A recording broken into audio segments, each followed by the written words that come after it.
जय बोलो देवादिदेव खजराट श्री भगवान महावीर स्वामी की जय जय जय। अहिंसा परमो धर्म की जय जय जय। परम पूज्य आचार्य गुरुवर श्री विद्यासागर जी महाराज की जय जय जय। परम पूज्य 108 मुनिवर श्री प्रमाण सागर जी मुनिराज की जय जय जय। परम जय मुनि रह सागर जी मुनिराज की जय जय जय। नमोस्तु गुरुदेव, नमोस्तु। नायो पार्थ धनो यजन गुण गुरुन सद्गिस्त्रिवर्गम भजन नन्यो ज्ञान गुणम तदर्ह गृहणी स्थानालयो ह्रीमय युक्ताहार विहार आर्य शमिति प्राज्ञः कृतज्ञो वशी शृण्वन् धर्म कथाम दयालुरगभि सागार धर्मम चरेत। उक्त कारिका को आधार बनाकर हमने अपने प्रवचन की इस श्रृंखला की शुरुआत की थी। आज उसकी दूसरी कड़ी है यजन गुण गुरुन। गुणों में जो गुरु हैं, श्रेष्ठ हैं, उनका सत्कार। एक सच्चे धर्मात्मा की सबसे बड़ी विशेषता होती है गुणोपासना, गुणग्राही दृष्टि।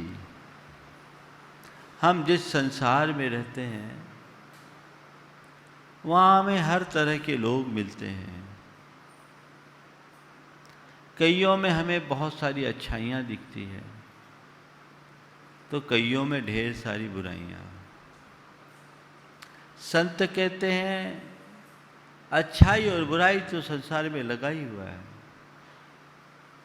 जैसे किसी बगीचे में जाते हैं तो वहाँ डालियों पर अपना सौरभ लुटाते हुए फूल भी दिखाई पड़ते हैं,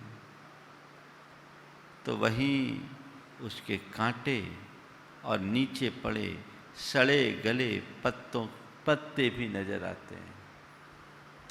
लेकिन हम जब किसी बगीचे में जाते हैं तो उसके कांटे और गंदगी को नज़रअंदाज करके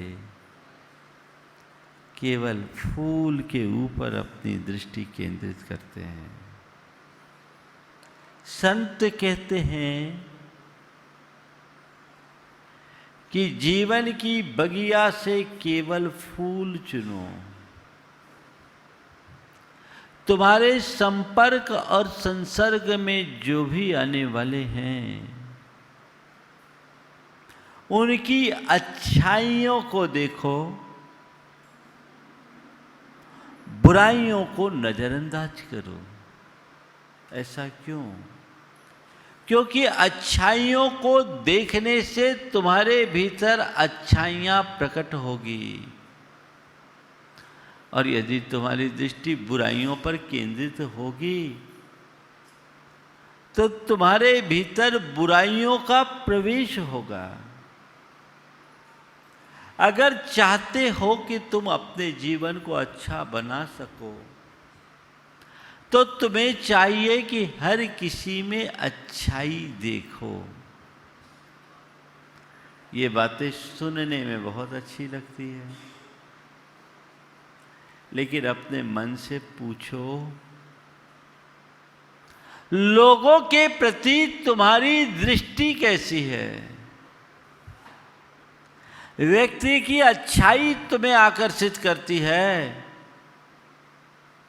या प्रथम दृष्टि में ही सामने वाले की बुराइयां दिखती है? अगर देखा जाए तो संसार में एक भी प्राणी ऐसा नहीं है जिसमें सब अच्छाइयां ही हो, एक भी बुराई ना हो। है क्या?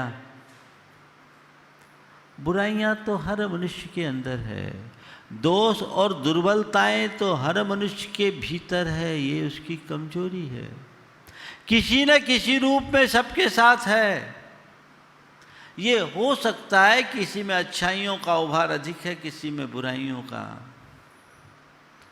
लेकिन सर्वगुण संपन्न इस संसार में कोई नहीं, केवल भगवान को छोड़कर।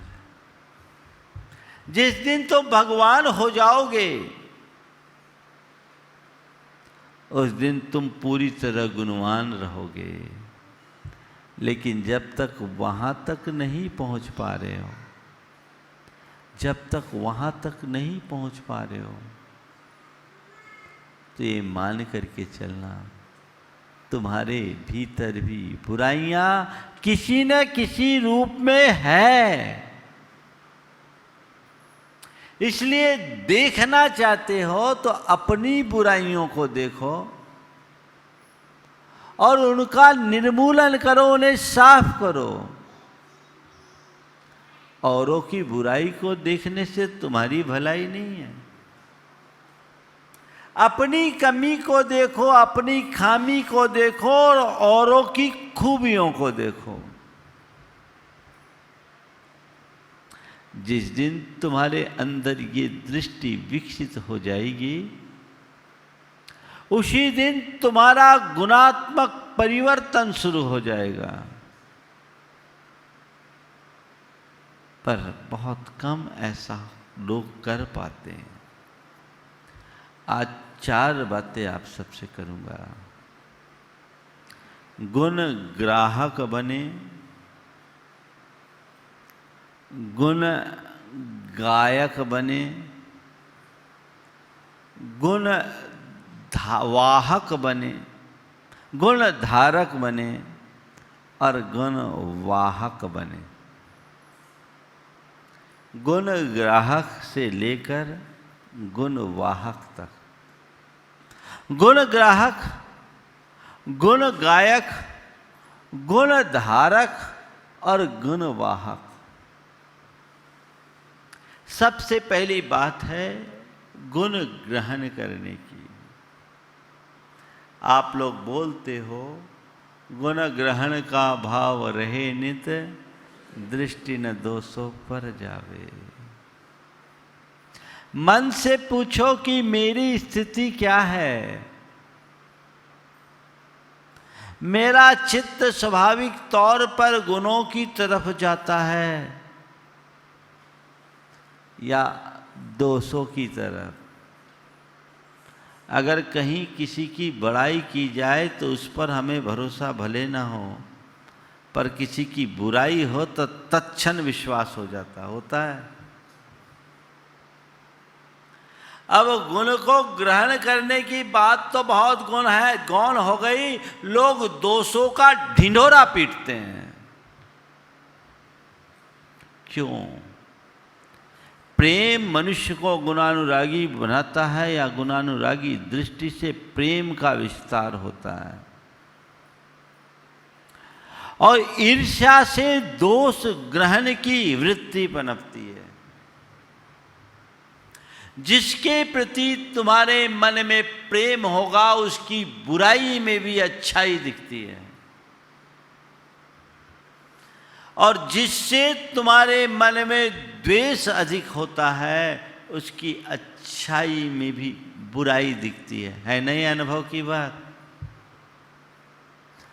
अब इस आधार पर आकलन कर सकते हो कि तुम्हारा लोगों से प्रेमपूर्ण संबंध अधिक है या द्वेषपूर्ण संबंध अधिक। क्या निकलेगा निष्कर्ष? द्वेषपूर्ण संबंधों को बढ़ाकर कर क्या रहे हो? अपने जीवन को भीतर से विषाक्त बना रहे हो। और क्या कर रहे हो? अंदर जहर पनप रहा है, जहरीला बन रहा है जीवन। संत कहते हैं समझो, गुणग्राही बनो। हर व्यक्ति में कोई ना कोई अच्छाई होती है, वो देखने की कोशिश करो। जो व्यक्ति अंदर से अच्छा होता है उसे सब अच्छे दिखाई पड़ते हैं। जो अंदर से बुरा होता है उसे सब बुरे दिखाई पड़ते हैं। एक बार एक राहगीर एक गांव में पहुंचा। गांव के मुखिया से उस गांव में रहने की अनुमति चाहा। मुखिया ने कहा भैया ठीक है, पर ये बताओ तुम किस गांव से आए हो। उसने अपने गांव का नाम बताया। किस गांव से आए हो, अपने गांव का नाम बताया। बोले वहां से क्यों आ गए। उसने गांव वालों को गालियां काढ़ना शुरू कर दिया। गांव और गांव वालों की जितनी बुराइयां वो कर सकता था एक सांस में कर दिया। मुखिया ने कहा भैया तुम्हारी भलाई इसी में कि यहां से निकल जाओ, कि यहां के लोग तो तुम्हारे गांव के भी बाप हैं। यहां के लोग और बुरे हैं, तुम सलामत नहीं रहोगे। वो चला गया। मुखिया के साथ बैठे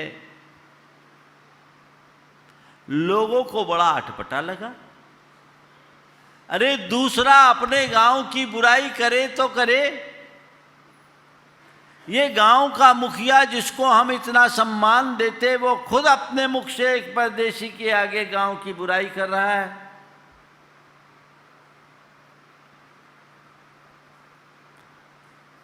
लेकिन लोग कुछ कह नहीं पाए।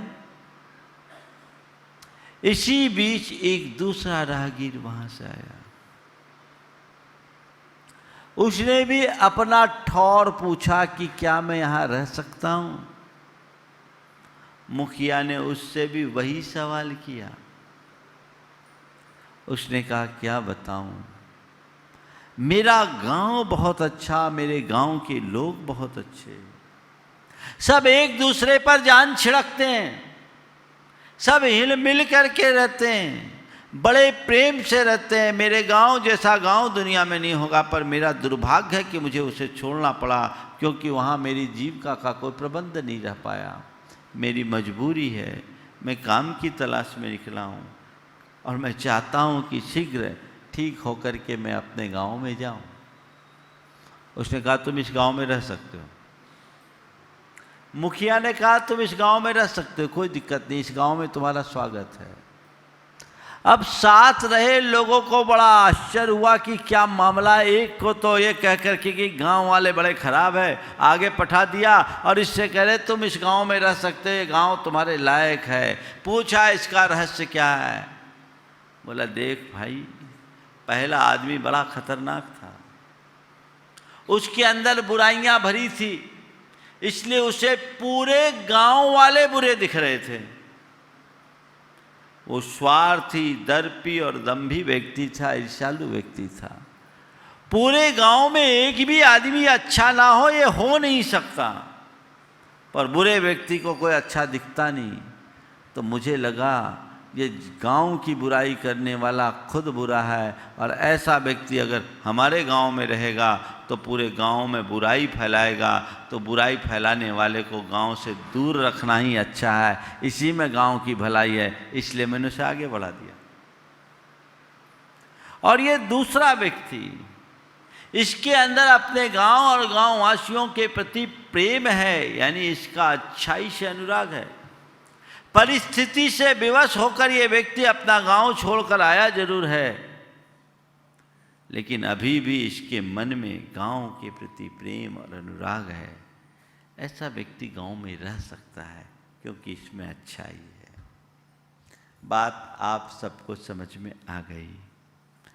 अच्छे को सब अच्छा दिखता है और बुरे को सब बुरा। एक बात ध्यान रखना, जो व्यक्ति तुम्हें औरों की बुराई करता दिखे उससे दूर रहने में ही अपनी भलाई समझना। वो बड़ा खतरनाक है, उसका काम ही है गंदगी फैलाना। आज दूसरे की बुराई तुम्हारे समक्ष कर रहा है, कल तुम्हारी बुराई दूसरों के सामने करेगा। उससे बच के रहना चाहिए। एक अच्छे आदमी की यही पहचान है कि वो सदैव सकारात्मकता को लेकर चलता है। केवल और केवल अच्छाई देखता है, बुराई को नजरअंदाज कर देता है। अपने मन से पूछो क्या दृष्टि है।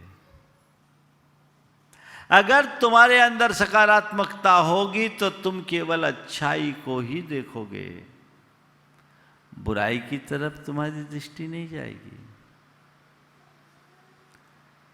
आप मान लो किसी के घर मेहमान हुए, उसने पिस्ता और बादाम मिश्रित दूध पिलाया, पर दूध आधा गिलास था।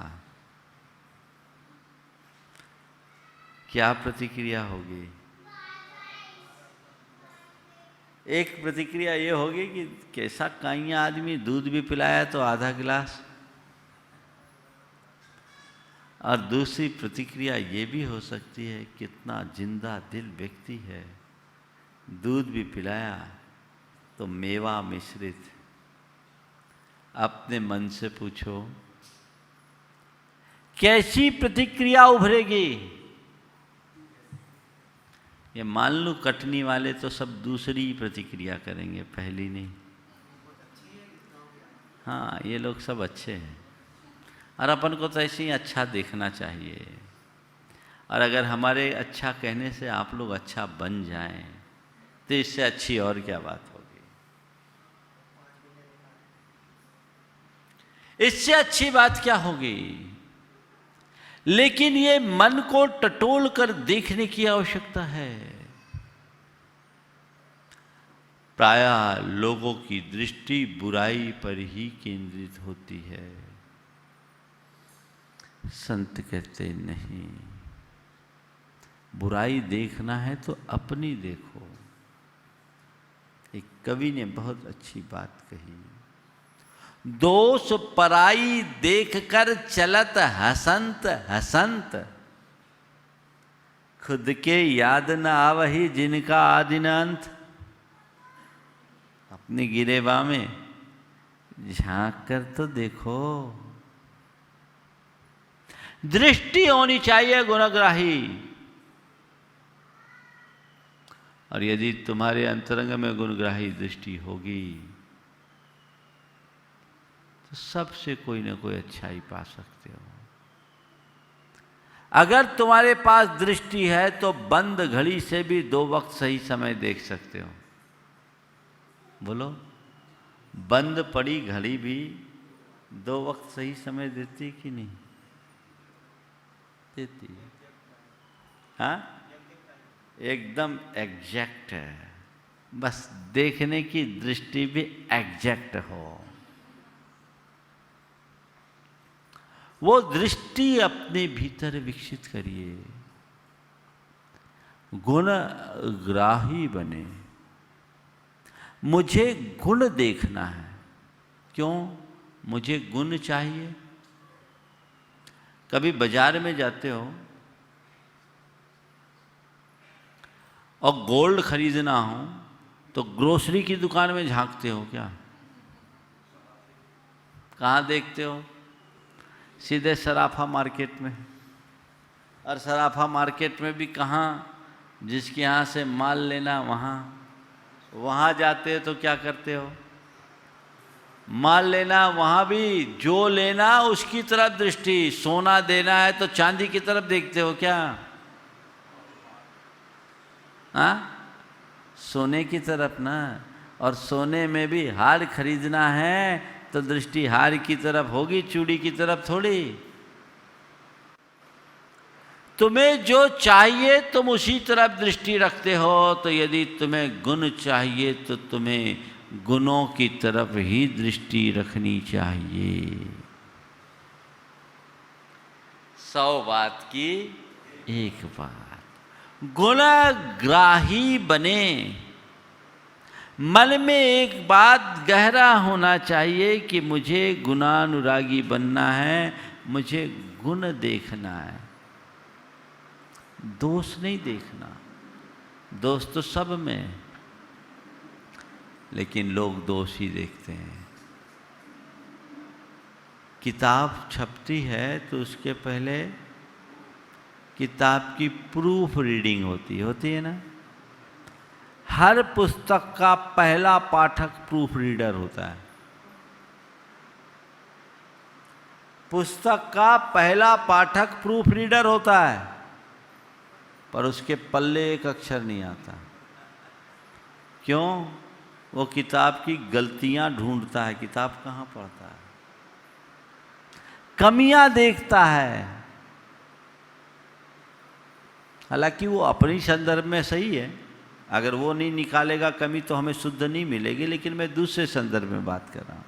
प्रूफ रीडर पूरी कमियां निकाल कर किताब पूरी पढ़ लेता है, लेकिन उसके पल्ले कुछ नहीं पड़ता। बस मैं आपसे केवल इतना कहना चाहता हूँ, जीवन की किताब के या तो लेखक बनो या पाठक। प्रूफ रीडर बनने की भूल कभी मत करना। मुझे दूसरों की प्रूफ रीडिंग करने की आज्ञा नहीं है। अगर प्रूफ रीडिंग करनी है तो खुद की करो। कमियां निकालनी है तो अपनी निकालो। दूसरों की निकाल करके क्या करोगे? हर व्यक्ति में कोई ना कोई अच्छाई होती है, उस अच्छाई की तरफ दृष्टि होनी चाहिए। एक बार गुरुदेव से एक व्यक्ति ने कहा कि महाराज, बहुत सारे लोग नंबर 2 का काम करते हैं और धर्म सभाओं में आगे आकर बैठ जाते हैं।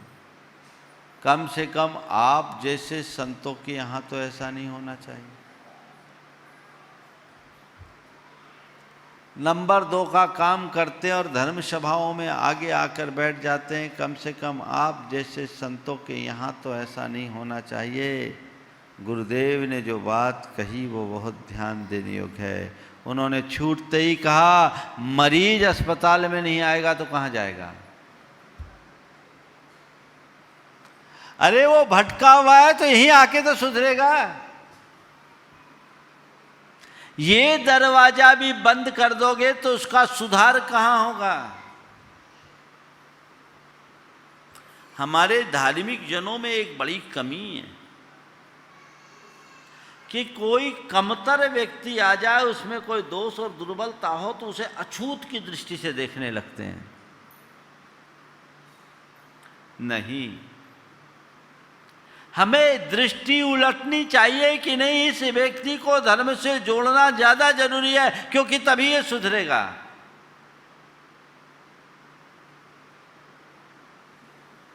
जिस व्यक्ति ने सवाल गुरुदेव से किया था वो एक प्रोफेसर थे। गुरुदेव ने उनसे पूछा, आप तो प्रोफेसर हो, पढ़ाते हो? जी पढ़ाता हूँ। पढ़ाने के बाद एग्जाम भी लेते हो? एग्जाम लेता हूँ। कॉपियाँ जांचते हो? जांचते हैं। कितने नंबर में पास करते हो? बोले मेरा 30% में पास कर देते हो। गुरुदेव ने पूछा 30% में पास होने वाला फेल कितने में? बोले 29 में। बोले नहीं, 29 में फेल नहीं है। 30% में पास करने वाला होने वाला 70% में फेल है। भाई 30/100 आया ना, 100 में उसने 30 पाए। लेकिन जब आप किसी कॉपी का वैल्यूएशन करते हो तो ये नहीं देखते कि उसने क्या नहीं पाया, आप ये देखते कि उसने क्या पाया। 70 मार्क्स नहीं है तो भी आप उसे नजरअंदाज कर रहे, 30 है। तो भैया, हर कोई एग्जाम में बैठने का साहस कहाँ कर पाता है, और बैठ भी जाए तो 100% तो कोई बिरला ही पाता है। जब वहां तुम 30% में पास कर रहे हो तो यहां भी उसे पास करो। आज 30% लाने वाला कल मेरिट में भी आ सकता है।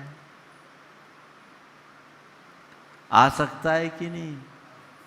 दृष्टिकोण व्यापक रखना चाहिए, तब आपके हृदय में प्रेम पनपेगा।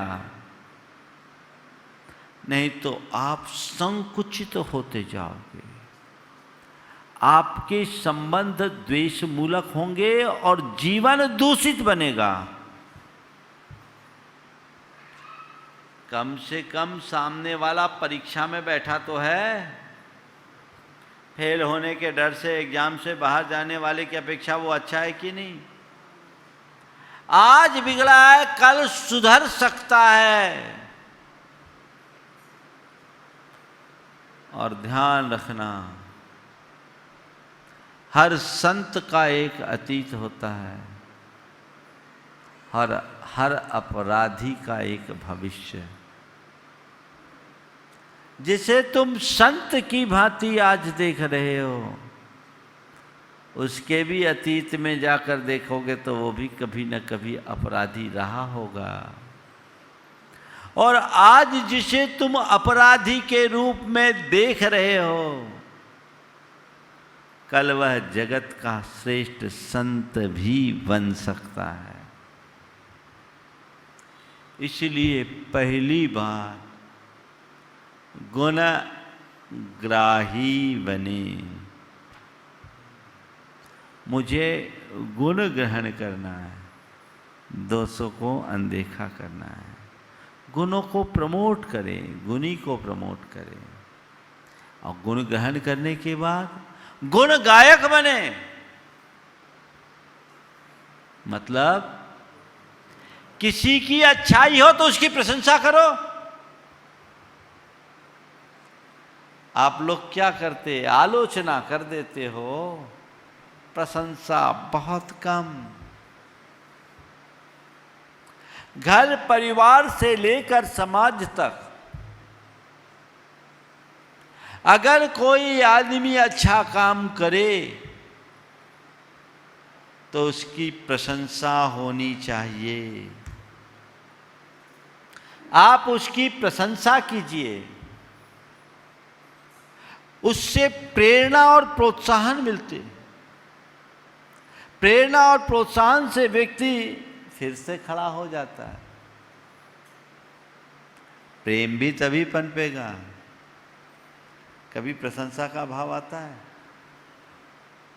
पत्नी रोज अच्छा अच्छा भोजन कराती है, तुम्हारी रुचि के अनुकूल चीजें तुम्हें उपलब्ध कराती है।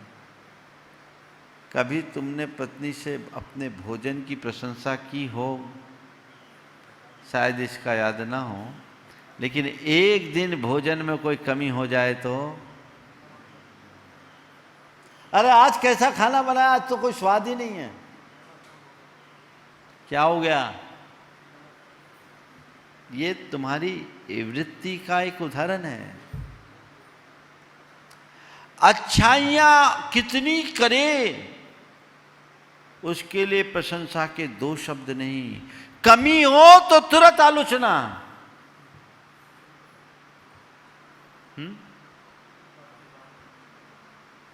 क्या हो गया? एक स्थान पर मैं था, हमारा चातुर्मास शहर से 4 किलोमीटर दूर हो रहा था। तो आ रहा था पैदल, एक आदमी ने अपनी गाड़ी पे बिठाया, तो चलो मैं भी चल रहा हूं। 3 दिन तक लगातार वो अपनी गाड़ी पे उसको लेकर आया। चौथे दिन वो निकल रहा था, वो गाड़ी लेके सीधे निकल गया। भुन भुनाते हुए आता है, बोले आजकल पैसे वालों में बड़ी अकड़ आ गई। पैसे वालों में बड़ी अकड़ आ गई, वो किसी को देखते ही नहीं।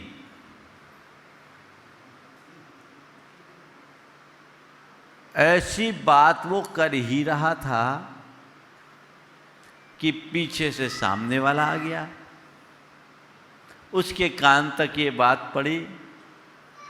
दोनों हाथ जोड़े, बोले भैया मैं अपनी अकड़ के लिए माफी मांगता हूं। अब वो सामने वाला एकदम शर्मिंदा हो जाए, मैं अपनी अकड़ के लिए माफी मांगता हूं भैया, आज मैं आपको ले नहीं पाया, इसका आपको कष्ट हुआ, इसका मुझे दुख है, मैं उससे क्षमा मांगता हूं। पर काश आप समझने की कोशिश करते, आज मुझे ज़रूरी काम से एक डॉक्टर से मिलते हुए आना था, इसलिए मैं आज 10 मिनट लेट आया, इसलिए मैं सीधे निकल गया। लेकिन 3 दिन तक आपको लेकर आया, उसका कोई क्रेडिट नहीं। एक दिन छूट छोड़ दिया तो आप ये टिप्पणी जैसे आपके पूज्य पिताजी का नौकर हूं मैं। बोलो, है ना?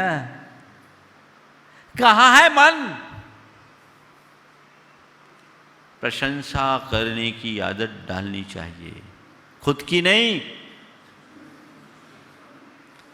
औरों की। कोई अच्छा करे तो उसकी प्रशंसा करो, आलोचना मत करो, तब प्रेम पनपेगा। जिसमें जो स्किल है, हर कोई एक समान नहीं होता, किसी में कोई, किसी में कोई, किसी में कोई।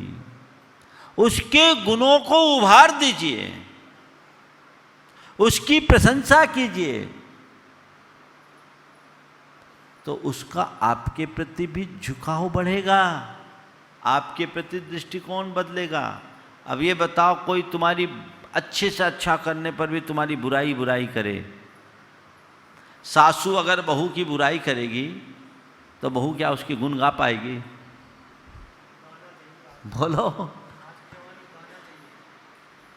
अब तो उल्टा होता है, सासुओं को बहुओं के गुण गाना पड़ता है। अगर सासू बहू की बुराई करेगी तो बहू उसके गुण नहीं गाएगी, और सासू के मुख से बहू की प्रशंसा होगी तो बहू के मन में भी सासू के गुण नजर आने लगेंगे। तो गुण गायक बनिए। कई लोगों को मैं जानता हूं जिनके मन में बड़ा दर्द है, पीड़ा है, जो बड़े प्रतिभावान, बड़े उदार, बड़े कर्मठ और क्षमतावान लोग हैं, पूरी समाज जिसकी प्रशंसा करता है, पर घर में कोई 2 शब्द भी नहीं बोलता। एक भाई ऐसा ही बड़ा दानी, बहुत अच्छा व्यवसायी, समाज में बड़ा नामी, हर काम में आगे आने वाला।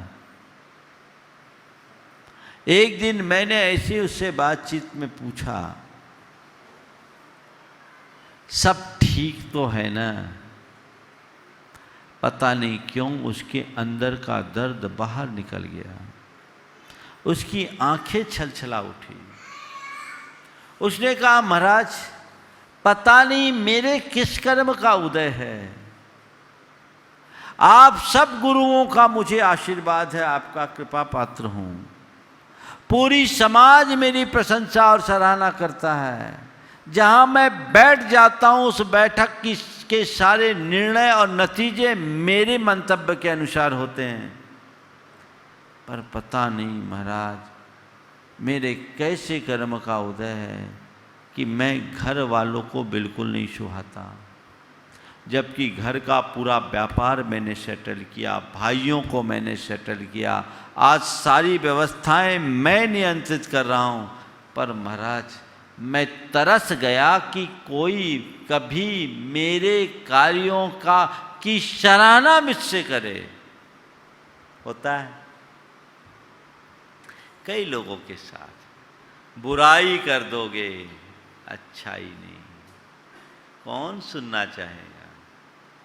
बुराई तो किसी की करनी नहीं चाहिए। आप लोग रोज पूजा में कहते हैं दोष वादे च मौनम,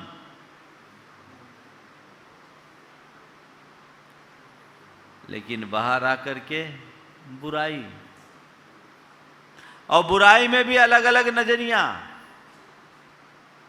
वही काम बेटी करे तो उसकी अच्छाई है और बहू करे तो दोष। होता है ना? हाँ, बेटी करे तो अच्छाई और बहू करे तो दोष। एक की बेटी की शादी हुई और अपने ससुराल गई, कुछ दिन बाद उसकी एक सहेली आई, पूछा क्या हाल है तुम्हारी बेटी के? बोले मेरी बेटी के तो बड़े मजे हैं, ससुराल क्या पूरा स्वर्ग है। तो क्या है? बोले उसको कुछ करना ही नहीं पड़ता, नौकर चाकर हैं, सब आधुनिक विचारों के हैं, किसी को कुछ करना नहीं। मैंने थोड़े धर्म के संस्कार दिए, वो करती हैं। वो सुबह रोज़ 6 बजे उठती है, योग प्राणायाम करती है और उसके बाद अपने काम में लग जाती है, नाश्ते पे बैठ जाती है और शाम के दिन भर अपने पति के साथ कभी घूमने चले जाती है, कई किटी पार्टियाँ ज्वाइन कर ली, उसमें उसका समय निकल जाता है। और वो लोग तो अपना काम करते रहते, उसको कुछ करना नहीं पड़ता, एक गिलास पानी भी अपने हाथ से नहीं उठाना पड़ता। घर में 4-4 नौकर हैं, 4 गाड़ियां हैं, ड्राइवर है, उसको तो बड़ी आज़ादी है। हमारे भाग्य से बहुत अच्छा घर मिला। ठीक है। अब थोड़े दिन बाद उसके घर बहू आई। फिर उस सहेली ने पूछा, तुम्हारी बहू के क्या हाल है? क्या बताऊं, आजकल का तो जमाना ही खराब हो गया। 8 बजे के पहले तो अपने कमरे से नहीं निकलती, रसोई में जाती है तो बस बनाती है और अपने पति भर का ख्याल रखती, मेरा तो कोई ख्याल ही नहीं रखती, पूछती भी नहीं। और फिर घूमना फिरना है, किटी पार्टी है, बेटा भी उसके रंग में रंग गया है, उन लोगों को कोई मतलब ही नहीं। और देखो तो पहनावा कैसा पहनती है, मैं क्या बोलूं, पता नहीं उसकी माँ ने कैसे संस्कार दिए। अब वो क्या हो गया, नजरिया कितना उल्टा हो गया। ये दृष्टिकोण बदलना चाहिए। गुणानुरागी बनिए, गुण ग्राहक बनिए तो गुण गायक बनने की आदत डालिए। महाराज किसी में कोई कमी हो तो उसे बताए नहीं, कमी बताओ पर अच्छे तरीके से। मैं अक्सर कहता हूं क्रिटिसाइज नहीं, क्रिटिगाइड बनो। क्रिटिसाइज मत करो, क्रिटिगाइड करो। क्रिटिसाइज और क्रिटिगाइड में क्या अंतर है? किसी में कोई कमी हो सीधे सीधे बोल दो, तुमसे तो कुछ आता नहीं, बनता नहीं, ये कोई तरीका है? उसको चुभेगी। और क्रिटिगाइड का मतलब, मान लीजिए बहू ने खाना बनाया, खाना अच्छा नहीं बना, आप उसे अच्छा खाना बनाना सिखाते हो, धीरे से कहना शुरू करो, तुम खाना बहुत अच्छा बनाती हो, तुम्हारा काम करने का तरीका बहुत अच्छा है, बड़ा फास्ट काम करती हो, बहुत अच्छे तरीके से काम करते हो, बाकी सब चीज़ें ठीक रहती है तुम्हारी, बस थोड़ा सा जो ये मसाला है ना, इसका कॉम्बिनेशन ऐसा और कर दो तो लोग उंगलियां चाटने लगेंगे, तुम्हारे खाने की ज़्यादा प्रशंसा होगी। अब बोलो, पहले वाले स्टेटमेंट में और दूसरे वाले स्टेटमेंट में कौन सा अच्छा लगेगा? हाँ, दूसरा अच्छा लगेगा ना। आप देते कौन सा? सीधे अटैक, है ना? तो क्रिटिसाइज नहीं, क्या करना है? क्रिटिगाइड। गुण गायक बनिए। झूठी प्रशंसा मत कीजिए, पर वक्त पर प्रशंसा जरूर कीजिए। जब किसी को दाद देने की बात आए तो वहां चूकिए मत। या तो लोग मुंह पे प्रशंसा करके पीठ पीछे आलोचना करते हैं, ऐसे बड़े मक्कार लोग होते हैं, उनसे सावधान रहना। जहां जरूरत है वहां प्रशंसा। तो गुण ग्राहक बने, गुण गायक बने, तब आप गुण धारक बनोगे। आपके अंदर अपने आप गुण आना शुरू हो जाएंगे, क्योंकि आप जैसा सोचोगे वैसा बनोगे। अगर आपकी दृष्टि पॉजिटिव है तो आपकी पॉजिटिविटी बढ़ेगी, और निगेटिव है तो आपके अंदर निगेटिविटी बढ़नी है। तो गुण धारक बनना चाहते हो, कहाँ से बनोगे? ग्राहक बनोगे तब ना। पैसा होगा नहीं तो पैसे वाले कहाँ से बनोगे? बनोगे क्या? गुण होगा ही नहीं तो गुण वाले कैसे बनोगे? तो गुण को ग्रहण करो, गुण धारक बनोगे। और जब गुण धारक बन गए तो गुण वाहक बनोगे। जहां जाओगे वहां गुण फैलाओगे। गुलाब तो जहां जाएगा सुगंध फैलाएगा। है ना ये सच्चाई? तो गुण धारक बन जाओ तो गुण वाहक आपो आप बनोगे। उसमें कुछ कहने और करने की आवश्यकता शेष नहीं रहेगी। तो गुण वाहक बनना है, गुण धारक बनकर। ऑटोमेटिक सब चीजें आ जाएगी यदि आपके अंदर गुण ग्रहण का भाव आ जाए। रोज भावना भाव, हे प्रभु मैं केवल गुणग्राही बनूं, हे प्रभु मुझे केवल अच्छाई दिखे, दृष्टि हो। किसी से पूछा आपने तमीज कैसे सीखी? तमीज कैसे सीखी? उत्तर दिया बदतमीजों से। आपने तमीज किससे सीखी? उत्तर दिया बदतमीजों से। सामने वाला हैरान रह गया, तमीज भी बदतमीजों से कैसे सीखी जा सकती? उन्होंने कहा मैंने सदैव बदतमीजों की प्रवृत्तियों को देखा और उससे परहेज किया, नतीजतन मैंने तमीज सीख ली। है ये दृष्टि? दृष्टि रखोगे जीवन में बदलाव आएगा। दो युवक थे, एक शराब पीता था।